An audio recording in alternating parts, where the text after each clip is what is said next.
What's up everyone? In this video I'm going to talk about the Nikon 24-70 f4s lens. This lens came with my Nikon Z6 when I bought it back in about 2019 as a kit lens. And after using it for a little over 5 years now, it might be one of the most underrated lenses in my Nikon collection and in the Nikon Z lens family. And when I got this lens, I really did think it was just a basic kit lens. It's small, it's lightweight, and the aperture is constant from 24-70 at f4. It's definitely not bad. But now, after a few years of using it, I did not expect it to be the performer it is today. It goes with me every time I'm going on a family trip. It goes with me every time I go on a vacation. The more I used it for traveling, the more I really fell into using it a lot more than my prime lenses. As you can see here, most of these shots were with the 24-70, and I just really enjoyed using it on all my trips. Quick specs on this lens is that it does have the aperture of f4 all the way to f22. It has a 72mm filter thread, and it does weigh a little over 1 pound, and that's at about 500 grams. And to give you an idea of how big it is and the size of it, here it is compared to the 51.8G at 24mm and extended at 70mm. And here's how it compares to the 18-55 lens. So what do you think about the size? Let me know in the comments. After 6 years using this lens, here's what really stood out to me. One of the things I really like about this lens is how sharp it is, especially at f4. Beyond that, it's pretty sharp. Another great thing I like about this lens, especially on a Nikon Z6 or a full frame camera, is the 24-70 focal length. It's excellent for hiking, street photography, and portraits. Another great thing I like about this lens too is that it's lightweight and it's pretty compact. You saw earlier with the lens size comparison. Another great thing I like about this lens too is how quiet the focus is and how fast the focus is too. Here's an example of how quiet that lens is on my Nikon Z6.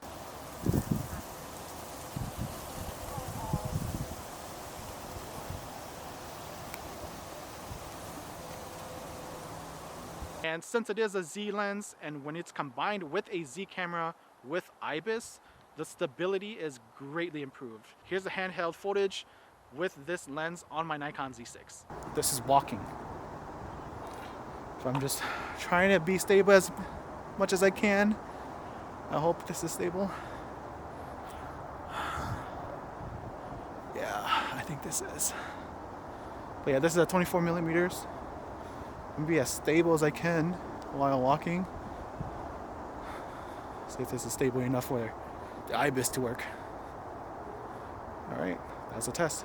And let's just talk about the cons. It's just me nitpicking. It's not the best for low light situations because you're at f4. Another bad thing too is the bokeh. If you're looking to blur the background, it's probably not the best for that. Even at 70mm at f4, it's decent, but it's not the best. Another thing I didn't like about this lens too is when you zoom from 24-70, the lens does extend. Depending on the weather situation, if you're taking pictures in a rainy day or a super dry day that has a lot of dusty environments, just be wary that those particles could get in the lens.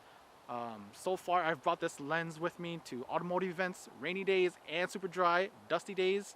I haven't had an issue with particles in the lens. So after a few years with this lens, it's definitely not trying to be flashy. It's built to perform. And as I've said earlier, when I use it during my trips, I don't have to focus or use energy on what lens I could be using right now. And instead, I'm more concentrated on composing my shots and really experiencing my trip. With the really versatile 24-70 focal length, I think it's going to be great for weekend getaways. I think you're going to have a better experience with a full frame camera with this lens, but even on a crop sensor like the ZFC or the Z50, I think it's going to be great because the image quality is from the 24-70 f4 is a lot better than the 16-50 those cameras come with. So is this still worth it in 2025? Yes, it is. If you want sharp photos in a lighter and more compact lens, this should definitely be your go-to lens for traveling or hiking or for street photography. So if you've had this lens, please let me know in the comments, and I would love to read your experiences with the Nikon 24-70 f4s lens. A lot of people have been bashing that it is a kit lens, and I guess technically it is a kit lens because it came as a kit lens for the Nikon Z6 cameras, and I think for the I was thinking about the Z5, but that came with the 24 to 50. The Z6 came with the 24 to 70, and I think it also came with the Z7 and the Z8, I believe. And if you have any questions about it, please feel free to ask below and comment those questions, and I'll try my best to help. I have done a portrait session with this lens. I will have a link in the description below to check that out as well. And if you're interested in buying or purchasing a 24 to 70 f4S lens, I will have a link in the description below. Another website I'm not affiliated with is B&H, KEH, and Adorama. Check out the used equipment on there and see if you can find one for a pretty good deal. With my experiences with those, with B&H and KEH and Adorama, their description of the used lenses are pretty accurate. So check that out, see if you can find one for a good deal. And if you've bought one for a good deal for like under 200 bucks, let me know in the comments, because I'm always really envious of how much you guys have bought these lenses for. Yeah, that's my take on the 24 to 70 f4S lens. Love bringing it with me to vacations, weekend getaways, family events when I don't want to bring my more expensive lenses. Oh yeah, one more thing, if you are following me on my social media, I will post pictures on my Facebook right here. This is Boostic Media, and I will post pictures of image examples from the 24 to 70. I would love it if you follow my page and share your images. Well, you don't have to follow, but share your images. Also, when you are posting your pictures, post the EXIF, like what the shutter speed is, what the ISO is, what the aperture is, and what camera you're using with this lens. If you like this video, please like and subscribe. It does help my channel grow. I just want to say thanks for watching, everyone. Some B-roll footage.